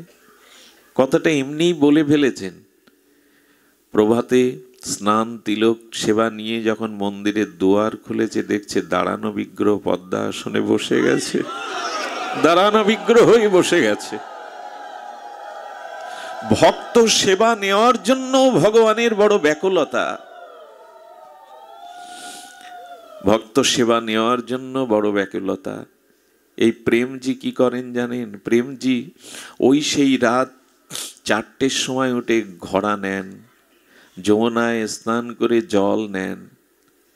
এই জল নিতে নিতে সেবার এমন বুদ্ধি মনে পড়ে, বারবার স্ফূর্তি হয় কথা। আমাদের রাধাকুণ্ড এই বর্ষনাতে এক বাবাজি ছিলেন, এখান থেকে বলছি প্রায় 600 বছর আগের ঘটনা। তখন ঘড়ি ছিল না, আকাশের তারা দেখে তারা নির্ণয় করতে এখন সময় কটা, আকাশের তারা দেখে। কিন্তু সেদিন এত বৃষ্টি নেমেছে, বৃষ্টিতে হাঁটু সমান জল হয়ে গেছে রাস্তাঘাটে। মেঘ থাকলে তো তারা দেখা যাবে না। ঘুম হচ্ছে না, ঘুম হচ্ছে না। বর্ষনাতে উনি ঝাড়ু দিতে যান, তো ঘুম হচ্ছে না, সবার আগে যান। ঘুম হচ্ছে না, জেগে উনি কি করেছেন জানেন? উঠেছে, আর দেখে হাঁটু সমান জল, ভিজে যাচ্ছে, মেঘের তারা দেখা যাচ্ছে না, কখন সময়, এখন দিন না রাত, কিছুই বুঝতে পারছেন না কটা সময়। এগিয়ে যাচ্ছেন, মাজা সমান জল, কত সাপ পোকামাকড় আছে, তবু শ্রীমন্দিরের সেবার জন্য এগিয়ে যাচ্ছেন। যেতে যেতে যেতে যেতে যখন মন্দিরে গেলেন, দেখেন মন্দিরের আঙিনাতে কিশোরীজি নৃত্য করছেন, কিশোরীর ঝলক দর্শন করিয়ে দিলেন। এত কষ্ট করে আমার কাছে আসো, আজকে তোমার ইচ্ছা আমি পূরণ করব, ঝলক দর্শন রাধারানী দর্শন করিয়ে দিলেন। আপনি আমি পারবো তো? তখন রাত 12টা, ভোর কোথায়? রাধারানী চিন্তা করলেন, সময়ের জ্ঞান নেই, আমার সেবার ব্যাকুলতায় চলে এসছে, ওকে বিমুখ করতে পারবো না, দর্শন করিয়ে দিলেন। তো প্রেমজি হরিকথা বলেন, অন্তরকে শুদ্ধ করেন জীবের, আর গোবিন্দের সেবা, বিহারীজির সেবা নিজে করেন। একদিন কি ঘটেছে শুনুন, একদিন কি ঘটেছে শুনুন। তারা দেখেই তারা নির্ণয় করতে এখন কত প্রহার। তখন ঘড়ি সময় নির্ণয় হয়নি। একদিন মেঘ হয়েছে, কিছুটা ঘর অন্ধকার, চারিদিকে অমানিসার ঘোর অন্ধকার, নিজের হাতও দেখা যায় না। প্রেমজি বেরিয়েছেন, ঘোড়া নিয়ে যমুনার উদ্দেশ্যে বেরিয়েছেন, কিন্তু পথই তো দেখতে পাচ্ছেন না, গাঢ় অমানিসার অন্ধকার, চারিদিকে মেঘের ঘনঘটা। কখনো বা পড়ে যাচ্ছেন, হোঁচট খাচ্ছেন, কিন্তু তবু যাওয়া চায়। এগুলো কি গল্প? গৌড়ীয় বৈষ্ণব ভক্তের জীবনী, এগুলো আমাদের চলার পথে দিশারি আলো। এনারা যখন চলেছেন বারবার পায়ে হোঁচট খাচ্ছেন, হঠাৎ কি দেখলেন জানেন? আহা, হঠাৎ দেখলেন এক নিত্য কিশোর। তখনকার দিনে মশাল জ্বালানোর ব্যবস্থা ছিল, ওই যে একটা পটি বেঁধে কাঠের উপরে তেল দিয়ে বেশ আধা ঘন্টা 1 ঘন্টা জ্বলতো। এক কিশোর মশাল জ্বালিয়ে তার সামনে দিয়ে হেঁটে যাচ্ছে। বলল, বাহ, বিহারীজির কৃপা হয়েছে, আমি কোথায় যমুনা গৌর অন্ধকারে, গাঢ় অন্ধকারে দেখতে পাচ্ছি না। কিন্তু হঠাৎ তাকিয়ে দেখলেন আলোর জ্যোতির থেকে যে কিশোর আলো ধরেছে তার অঙ্গের জ্যোতি আরো বেশি, তার অঙ্গের অপূর্ব জ্যোতি, কি অপরূপ শ্যামকুমার। সেই রূপ দেখেই বুঝি ওনার হৃদয় এতটা আনন্দ উদ্বেল হচ্ছে, ওই আলোতেই বললেন বিহারীজির কৃপায় আলোতেই যাই, যেদিকে যাক। আলো চলে গেল যমুনার কূলে, যমুনাতে গেলেন, কিন্তু ওই যে কিশোর রূপ দেখছেন, আলোর দিকে দৃষ্টি, কি ওই দিকেই দৃষ্টি নিবন্ধ করে হৃদয়ে প্রসন্নতায় যমুনার জল ভরলেন। ভোরে যেই ফিরেছে দেখে আর নাই, অনেক দূরে দেখে সেই মশাল জ্বালানো কিশোর মূর্তি, জ্যোতির্ময় মূর্তি ওখানে দাঁড়িয়ে। সেই আলো দেখেই দ্রুত আসতে গিয়েই দেখে 2 মিনিটেই মন্দিরের দুয়ার। এইটা কি করে হলো? যেতে তো ঘন্টাখানি লাগে, আসতেই সময় লাগলো কেন? উনি আজকের এই সময়টা এক অলৌকিক চিন্ময় দিব্য আনন্দে হৃদয় ভরে গেছে। উনি মন্দিরে প্রবেশ করলেন, প্রদীপ জ্বালালেন, কি দেখলেন জানেন? গোবিন্দের হাতে ফুল দিতে গিয়ে দেখছেন হাতে সেই মশাল জ্বালানোর কালির দাগ লেগে আছে, হাতে কালির দাগ লেগে আছে। সন্দেহ হলে চরণের দিকে দৃষ্টি দিয়ে দেখলেন যমুনার ধুলা লেগে আছে চরণে বিহারীজি। যমুনার তীরের ধুলা, ব্রজের ধুলা লেগে আছে বিহারীজির চরণে। চোখের জলে বললেন, তোমাকে এই কষ্ট কে করতে বলেছে? বিহারী, তুমি কেন আলো ধরে পথ দেখাবে আমার? তুমি কেন এই কাজ করতে যাও? আর কখনো এটি করবে না। ভালো লাগে না তোমাকে? তোমাকে একটু সেবা করব বলেই তো জীবন যৌবন সবকিছু অর্পণ করেছি, তুমি কেন এই কাজ করবে? আজ থেকে আর এ কাজ তুমি করবে না। গোবিন্দের প্রতি উত্তর কি জানেন? যে ভক্ত এভাবে প্রাণ ঢেলে আমার সেবা করে, তাকে সেবা করতেও ভগবানের বড় স্বাদ হয়। ভগবানের একটা রীতি কি জানেন? যে যথামাং প্রপদ্যন্তে ততৈব ভজাম্যহম। যে ভগবানকে যেভাবে ভজনা করে ভগবানও তাকে সেইভাবেই ভজতে চান। যে তাকে যে রূপে ভজনা করে ভগবান তাকে সেই রূপেই সেইভাবেই ভজন করেন। তাকে যদি পুত্র বাৎসল্য প্রেমে ভালোবাসেন, তিনি আপনার কাছে বাৎসল্য সন্তান হয়ে দেখা দেবেন।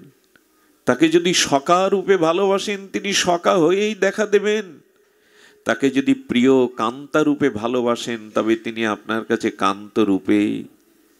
ভক্ত ভগবানকে সেবা দিতে বড় স্বাদ হয়, তবে সেবা করতে গেলে জগতের দিকে কামনার দৃষ্টি অন্ধ হতে হবে, যেটা বিল্বমঙ্গল ঠাকুর করেছিল। পর স্ত্রীর প্রতি তার চিন্তা আসলে তিনি কাঁটা নিয়ে চোখ অন্ধ করে দিয়েছিলেন। যদি দেখতেই হয় এই চোখে ওই নয়ন অভিরাম প্রাণরাম ভগবানকে দেখো, যুগলকে দেখো, চোখ অন্ধ করে দিয়েছিল। আমরা পারিনি। এই জগতের রূপ বাসনার দৃষ্টি আমরা অন্ধ হতে পারিনি। ঠাকুর বিল্বমঙ্গল, কবীন্দ্র শেখর, কবীন্দ্র চূড়ামণি, তিনি ব্রজের পথে উঠেছেন, ব্রজের পথে চলেছেন। অন্ধ হয়ে কেউ বৃন্দাবনে যেতে পারে? খানা কন্দ কত কি আছে গো। কিন্তু বিল্বমঙ্গল ঠাকুর চলেছেন সেই বিখ্যাত তার আবেদনের সুরসঙ্গীত নিয়ে। আমার হাত ধরে তুমি নিয়ে চলো সখা, আমি যে পথ চিনি না। আমরা তোমার পথ চিনি না, আমরা সংসারের পথ চিনি। আমরা কামনা বাসনার পথে হাঁটতে শিখেছি, তোমার পথে তো হাঁটতে শিখেনি, নিয়ে চলো আমায়। হঠাৎ একটা সেখানে খাদ আছে, তো খাদের দিকে বিল্বমঙ্গল যখন যাচ্ছে, গোবিন্দ আর মেনে নিতে পারলেন না, খাদে তো পড়েই গেল। হ্যাঁ, বালক বেশে গোবিন্দ এসে বলছেন, ঠাকুর ওদিকে যেও না, ওদিকে যেও না, ওদিকে তো খাদ। যেই বলেছে, এই মধুর কণ্ঠধ্বনিতে উনি মনে করছেন এমন কণ্ঠ কি আমার প্রিয় পরম ছাড়া তো আর কারো হতে পারে না, এই কণ্ঠ তো আর কারো হতে পারে না। তবে কি আমার অভিষ্টদেব এসেছেন আমার যাওয়ার পথে, চলার পথে। যেই উনি মনে করেছেন, বলেন আমি পরীক্ষা করে নি, উনি কি করেছেন জানেন?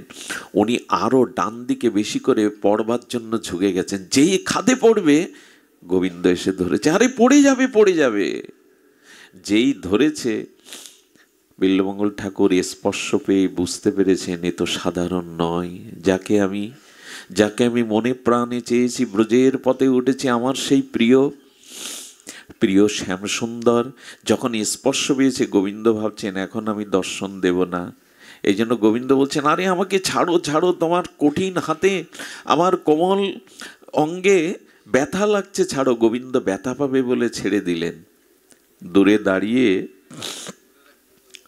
দাঁড়িয়ে গোবিন্দ বলছেন, আমার লাগেনি গো, তোমার স্পর্শ ব্যথা লাগেনি, কিন্তু আমি ছাড়িয়ে নিয়েছি তোমার থেকে। বিল্বমঙ্গল ঠাকুর এসে বললেন, আমিও খাদে পড়তাম না, কিন্তু ইচ্ছা করেই পড়তে গেলাম, জানি তুমি ধরো কিনা ভক্তকে। আর শোনো শোনো ঘনশ্যাম, একটা কথা তুমিও শুনে নাও, তুমি স্বয়ং ভগবান, সর্বশক্তিমান তত্ত্ব, তোমার হাত ধরলে তুমি ছাড়িয়ে নিতে পারো, এ ক্ষমতা তোমার আছে, কিন্তু এ ক্ষমতা তোমার নেই। আমার হৃদয় থেকে ছেড়ে যাও, দেখি তোমার কি ক্ষমতা। আমার হৃদয় থেকে তুমি ছেড়ে যাও, এ ক্ষমতা তোমার। একেই বলে অনন্য ভক্ত। তোমার হাত ধরলে ছাড়িয়ে নিতে পারো, কিন্তু আমার হৃদয় থেকে চলে যাওয়ার ক্ষমতা, একেই বলে অনন্য ভক্তি।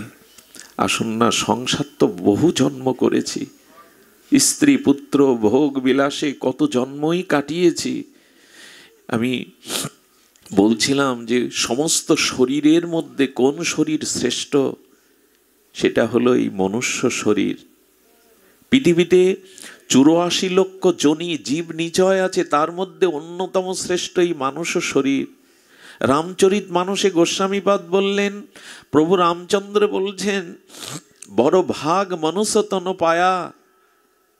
অনেক সৌভাগ্যবশত মানুষ এই মনুষ্য শরীর পায়, যেটা দেবতারাও পায় না, দেবতাদেরও দুর্লভ। কারণ কেন জানেন? এত শরীর থাকতে মনুষ্য শরীর শ্রেষ্ঠ কেন জানেন? একমাত্র মানুষের মধ্যে পূর্ণরূপে গোবিন্দ জ্ঞান দিয়েছেন, বিবেক দিয়েছেন, বিচার দিয়েছেন, অন্য কোনো শরীরে এতটা দেননি। কথাটি ভালো করে ধ্যান দিন। মনুষ্য শরীরে ভগবান বিবেক প্রদান করেছেন, জ্ঞান প্রদান করেছেন। পৃথিবীর আর যত মনুষ্য শরীর বাদে শরীর আছে, তাদের মধ্যেই জ্ঞান বা বিবেক জাগ্রত নয়। এই জন্য এই শরীরটা শ্রেষ্ঠ। এই শরীরে ভগবানের ভজনের দ্বারা মুক্তি পাওয়া যায়, প্রেম ভক্তি পাওয়া যায়, স্বরূপধামে ফিরে যাওয়া যায়। অন্য কোনো দেহে তা পাওয়া যাবে না। অন্য কোনো দেহ পেলে আমাদের গোবিন্দ ভজন হবে না, মুক্তি আসবে না, প্রেম ভক্তি স্বরূপধামে ফিরে যেতে পারবো না। বলুন তো, এই জন্মটা কত মূল্যবান, এ শরীর ছাড়া হবে না। এর জন্য দেবতারাও ভগবানের ভজনের জন্য, মুকুন্দ সেবার জন্য মনুষ্য শরীর প্রার্থনা করেন। প্রভু, এই ভূখণ্ডে আমাদের একটি মানসী শরীর দাও, যাতে তোমার ভজন করে আমরা প্রেম ভক্তি লাভ করতে পারি। দেবতাদেরও দুর্লভ এই শরীরটা পেয়ে করলামটা কি? পৃথিবীর এত যে ভৌতিক উন্নতি, আজকে উড়োজাহাজ, আজকে এই বিদ্যুৎ কারা আবিষ্কার করলো? মনুষ্য শরীরে বিবেক জ্ঞান দিয়েই তো আবিষ্কার হয়েছে, না অন্য যন্ত্ররা সব আবিষ্কার করেছে? মানুষের মধ্যে জ্ঞান, বিবেক এবং ভগবানের ভক্তি, এগুলি আছে বলেই মানুষ শ্রেষ্ঠ। কিন্তু কাজে লাগালাম তো, জ্ঞানটাকে কাজে লাগালাম তো, বিবেকটা কাজে লাগালাম তো। হরিকথা মহাপ্রভু যেন নির্দেশ দিয়েছিলেন, শুনুন, এটা বাণিজ্যিক বিষয় নয়, এটি আবার বায়না হতে হবে এরকম বিষয় নয়। মহাপ্রভু এই জন্য নির্দেশ দিয়েছিলেন, ভাগবত পড়ো গিয়ে বৈষ্ণবের স্থানে, ভক্তের কাছে গিয়ে ভাগবত পড়ো। 1000 লোকের দরকার নেই, 2 জন থাকুক, কিন্তু যাদের শ্রদ্ধা আছে, হরিকথায় পিপাসা আছে। আপনারা এখানে বসেছেন, দেখছেন ওই রাস্তায় কতটা মানুষ কষ্ট করে এই শীতে দাঁড়িয়ে আছে। আপনাদের মুখ দেখে যদি হরিকথা ভুলেই যায়, তো এখানে বসার কি প্রয়োজন? শুদ্ধভাবে বসবেন, শুদ্ধ পোশাকে আসবেন, হরিকথা শ্রবণ করবেন। এগুলি আপনাদের কাছে আশা করি। ক্ষমা করবেন, ভাগবতে বিঘ্ন হলে হৃদয়ে খুব ক্ষত বিক্ষত হয়। এই কথাগুলো টেপ রেকর্ডার নয় যে টিপে দিলাম যন্ত্রের মতো বাজবে। এগুলো কেউ যোগায়, আর সেই ভাবের মধ্যে দিয়েই হরিকথা প্রকাশ হয়। হরিকথা বলা যায় না, হরিকথা স্বপ্রকাশ হয়। সূর্যকে গায়ের জোরে তোলা যায় না, সূর্য স্বপ্রকাশ নিজেই প্রকাশ হয়। হরিকথা মুখস্থ শক্তি পাণ্ডিত্য দিয়ে হয় না। এই ভাবগুলি যাতে বিনষ্ট না হয় করজোরে অনুরোধ করছি, লক্ষ্য করবেন। কারো অঙ্গভঙ্গিমা, কারো চোখের দৃষ্টি দেখে যদি ভক্তি বিঘ্নিত হয়, অনেককে দেখেছি যাদের চোখের দিকে তাকালে হরিকথা প্রকাশ হয়, ভাব প্রকাশ হয়। এই জন্য শুদ্ধ ভক্ত সঙ্গেই হরিকথা বলার নিয়ম। আর আমরা যারা আছি তারা যেন শুদ্ধ ভক্তদের একটু পাশে বসে তাদের মতো ভাব বা আচরণশীল হই, তাহলে আমার মধ্যেও তাদের ভাব সংক্রামিত হবে। কিছুই যদি এখানে না করলাম, কিছুই যদি গ্রহণ না করলাম, এত কষ্ট করে আসারও কি প্রয়োজন? শুধু ভক্তগণ, কোথায় ছিলাম? বিল্বমঙ্গল ঠাকুর বলেছিলেন, প্রভু হৃদয় থেকে তুমি চলে যাবে এ শক্তি তোমার নাই। ভজন সাধন বাইরের জিনিস না, ভজন সাধন ভেতরের, অন্তরের। বাড়িতে যদি কেউ বৃক্ষরোপণ করেন, ফলজ ফুল আর ফল যদি কোনো বৃক্ষ না দেয়, গৃহে রাখে ওটা মালিক? সে বৃক্ষের সার্থকতা আছে? তো গোবিন্দ ভজনের জন্য আমাদের এই শরীরটা গোবিন্দ কৃপা করে দিয়েছিলেন। তো যদি ভজনই না হলো, আগামীতে এ শরীর দেবে না ভগবান। আরে ফলমান বৃক্ষে যদি ফল না হলো, তাকে কেউ রাখে গো? ভিটের উপরে রাখবে? ফুল না দিলে, ফল না দিলে? গোবিন্দ বললেন, সুযোগ পেয়েছে বলে যে বারবার পাবে এমন নয়। বিবেক দিয়েছি, বৈরাগ্য দিয়েছি, জ্ঞান দিয়েছি, সাধুসঙ্গ দিয়েছি, হরিনাম দিয়েছি। ভজন করো, না হলে এই জন্ম আর পাবে না। কিছু মনে করবেন না। মাঝে মাঝে মনে হয়, প্রভু যে চোখ দিয়ে তোমার দর্শন করলাম না, ভক্ত মুখ দর্শন, ধাম দর্শন, তোমার যুগল প্রেমময় মূরতি দর্শন, আগামী জন্মে যদি জন্মন্ধ হই, কিছু তো করার থাকবে না। জন্মন্ধ তো অনেকেই আছে জগতে, আমাকে যদি করে দাও। গোবিন্দ বলেন, এই ইন্দ্রগুলি কাজে লাগাও আমার সেবায়। সর্ব ইন্দ্রিয় কৃষ্ণ অনুশীলনং। যে কান দিয়ে মধুর হরিনাম হরিকথা শুনছ, আগামী জন্মে যদি হরিকথা হরিনাম না শোনো, আমি যদি বধির করে দিই, কিছু করার তো থাকবে না তোমার। হরিকথা তো যারা বধির তারা কি শুনতে পাই গো এখানে? একবার ভাবুন, এগুলো ঈশ্বর প্রদত্ত। এগুলো যদি সদ্ব্যবহার না করেন, আগামীতে ভগবান দেবে না। বধির হলে, হ্যাঁ, কত চেষ্টা করে জানেন? কুকুরগুলো সন্ধ্যাবেলায় উলধ্বনি দিলে, শঙ্খ বাজলে, কোথাও হরিনাম হলে, কুকুরগুলো 10টা 5টা ওরা চিৎকার করে। চিৎকার করে কি বলে জানেন? আমরাও কৃষ্ণ বলার চেষ্টা করছি কিন্তু পারিনি। চিৎকার করে কিছু কিছু কুকুর আছে, ওরা বলতে চেষ্টা করে এমন মধুর নাম, ওদেরও ভালো লাগে, কিন্তু ওদের কণ্ঠ আমাদের থেকে উচ্চস্বর হলে ওরা কৃষ্ণ বলতে পারে না। কারণ ওদের জিহ্বায় কৃষ্ণ বলার ভাগ্য গোবিন্দ দেয়নি, আমাদের দিয়েছে। কাজে লাগান। এমন শরীর আর পাবো না। জন্মন্ধ জন্মবধির বোবা হয়ে এলে কি করার আছে? আমি গত পরশুদিন এক জায়গায় পাঠে গেছি, এক মা কাঁদছে আর তার বাবা বারবার একটা ছোট বাচ্চাকে আমার কোলে দেওয়ার চেষ্টা করছে। বললাম, কেন কোলে দিচ্ছেন? বলে, ছোটবেলা থেকেও কথা বলতে পারে না, একটু ওকে কোলে নিয়ে আশীর্বাদ করুন। আমি বললাম, ভালো ডাক্তার দেয়? বললো, দেখিয়েছি। হঠাৎ মনে হলো, এত সরল শিশু ফুলের মতো, কিন্তু মা ডাক শুনতে পাচ্ছে না। আগামী জন্ম যদি বধির করে দেয় ভগবান, বোবা করে দেয়, কি করার থাকবে গো? কাজে লাগান এগুলি। এমনি এমনি পাইনি আপনি আমি হঠাৎ পেয়েছি মনুষ্য জন্ম, পিতামাতা জন্ম দিয়েছে এমন নয়। আপনারা জানেন আমাদের প্রজনন বিজ্ঞান, জন্মবিজ্ঞান, একটা পিতার পিতৃসত্তার মধ্যে কয়েক হাজার শুক্রাণু থাকে। ওর মধ্যে একটা শুক্রাণু মার গর্ভে প্রবেশ করে, আরগুলো নির্জীব হয়ে মারা যায়। ওই যেগুলো নির্জীব হয়ে মারা যায় তার মধ্যে তো আমিও থাকতে পারতাম। যেটা মার গর্ভে প্রবেশ করলো ওটা ভগবানের ইচ্ছায়। উনি আমাকে মনুষ্য জন্ম, মুক্তির দুয়ার স্বরূপ এই জন্ম দেবেন বিধায় অনেক পিতামাতা স্বামী স্ত্রী আছে, অত চেষ্টা করেও, শত চেষ্টা করেও সন্তান পায় না। ভগবান চান না তাই পায় না। এমনি জন্মটা এমনি এমনি হয়নি। ভগবান চেয়েছেন এই জগতে আমাকে আনতে, তার উপাসনা করবার জন্য, কৃষ্ণ ভজনের জন্যই তো শরীর। এই জন্য একে অবহেলা করবেন না। যদি কেউ মনুষ্য জন্ম পেয়েও, বিবেক বৈরাগ্য পেয়েও, ভগবত ভজন পেয়েও, হরিনাম সাধুসঙ্গ ধাম ভগবানের বিগ্রহ সেবা এগুলি পেয়েও কাজে না লাগায়, জন্মটা ব্যর্থ করে যায়, তবে সে মহতি বিনষ্টির কবলে পড়ে। যে ক্ষতির পূরণ আর 84 লক্ষ জনই ভ্রমণ করতে কয়েক কল্পকাল লেগে যাবে। এই জন্য জ্ঞান পেয়েছি, বিবেক পেয়েছি, এত পূর্ণ অবয়ব শরীর পেয়েছি, এই সংসার করে সংসারের ভোগ সুখের মধ্যে কাটিয়ে কে কবে কি পেয়েছে বলুন তো? প্রকৃত সংসারে গতকাল আমরা বলেছিলাম ভগবত ভজন ছাড়া কেউ সুখী হতে পারে না, পারা সম্ভব নয়। কালকে আমি এই আস্বাদনই দিয়েছিলাম, বালি মাড়াই করে কেউ তেল পায় না, জল মন্থন করে কেউ ঘি পায় না। তেমন ভগবত ভজন ছাড়া কেউ কল্যাণ লাভ করতে পারে না, সুখ পেতে পারে না। ভগবত ভজনই আমাদের জীবনের একমাত্র উদ্দেশ্য হওয়া উচিত।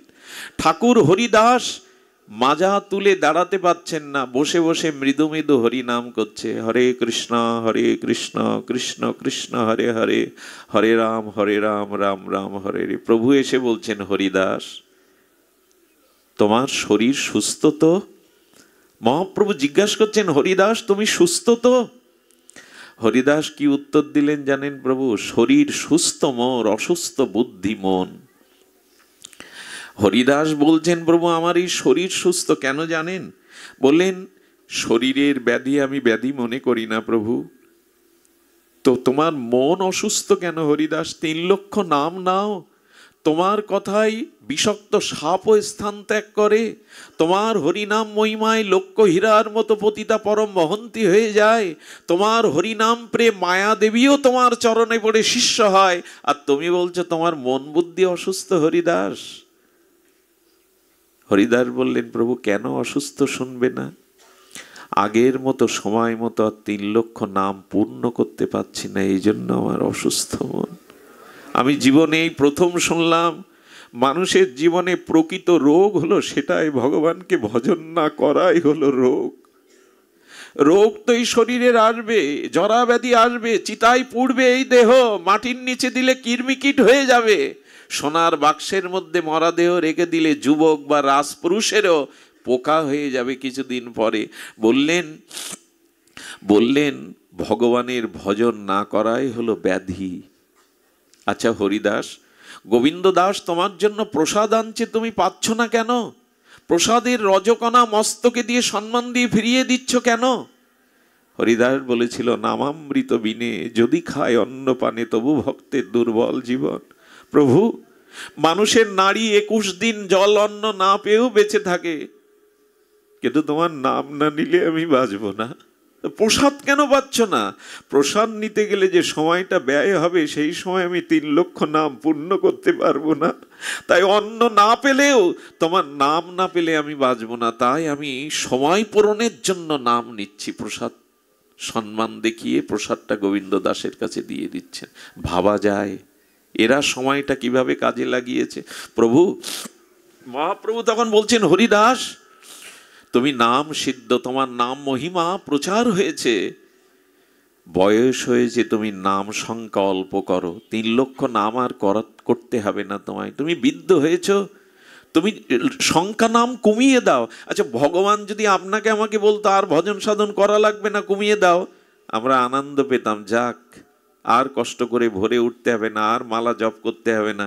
হরিদাস বললেন, প্রভু এই বুদ্ধি যেন আমার কোনোদিন না হয়, যতদিন দেহে প্রাণ আছে যেন তোমার নাম নিতে পারি, আমি যেন নাম বিরতি না দেই। মহাপ্রভু বলছেন সংকল্প করো, হরিদাস বললেন, প্রভু এই বুদ্ধি যেন আমার কোনোদিন না আসে, যতদিন দেহে প্রাণ আছে যেন তোমার নাম নিতে পারি। আসুন আমাদের হৃদয়ে ভগবানের একটু সেবা বুদ্ধি জেগে উঠুক, সেবা বুদ্ধি জেগে উঠুক। এই সেবা ব্যতীত আমরা ভগবানকে আনন্দ দিতে পারবো না, প্রসন্ন করতে পারবো না। আজকের এই ভাগবত শ্রীমন্দিরে, মহাপ্রভুর শ্রীমন্দিরে বিগ্রহ দেখে প্রথমেই আমি হৃদয়টা ব্যাকুলিত হয়ে গেছে। এত অপূর্ব বিগ্রহ, সিঙ্গার, যেখানে ভগবানের নিত্য সেবা হয় সে মন্দিরের পরিবেশ বাতাস বড় চিন্ময় হয়ে ওঠে। এই জন্য আজকের এই পরিমণ্ডলে যার উদ্দেশ্যে এই অনুষ্ঠান সমর্পিত হচ্ছে, ভাগবত হচ্ছে, তিনি বড় ভাগ্যবতী। আমি জানি না তার জীবনে কত সুকৃতি আছে যে কারো উদ্দেশ্যে যদি শ্রীমদ্ ভাগবত সাধু সমীপে সাধু সঙ্গে হরিনাম হরিকথা বিগ্রহ বৈষ্ণব সেবা হয়, তার থেকে ভাগ্যবান আর কেউ হতে পারে না। একটা অনুরোধ করি, পিতামাতার মৃত্যুর পরে পূর্বপুরুষের উদ্দেশ্যে যারা তর্পণ ক্রিয়া ভাগবতাদি না দেয়, এরা পূর্বপুরুষের আশীর্বাদ না অভিশাপ পায়।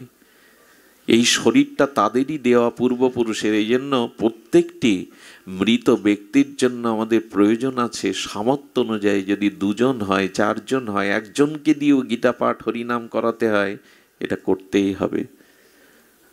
মহাপ্রভু নিজে গয়ায় গিয়েছিলেন পিতার তর্পণের জন্য, রামচন্দ্র দশরথের তর্পণ করতে গয়ায় গিয়েছিলেন। আমরা আজকাল ভুলে যাই। এ পৃথিবীতে যারা পূর্বপুরুষ এনেছেন তাদের আত্ম উদ্ধারের চেষ্টার জন্য আচ্ছা এই ভাগবত অনুষ্ঠান দিতে হয় কেন জানেন?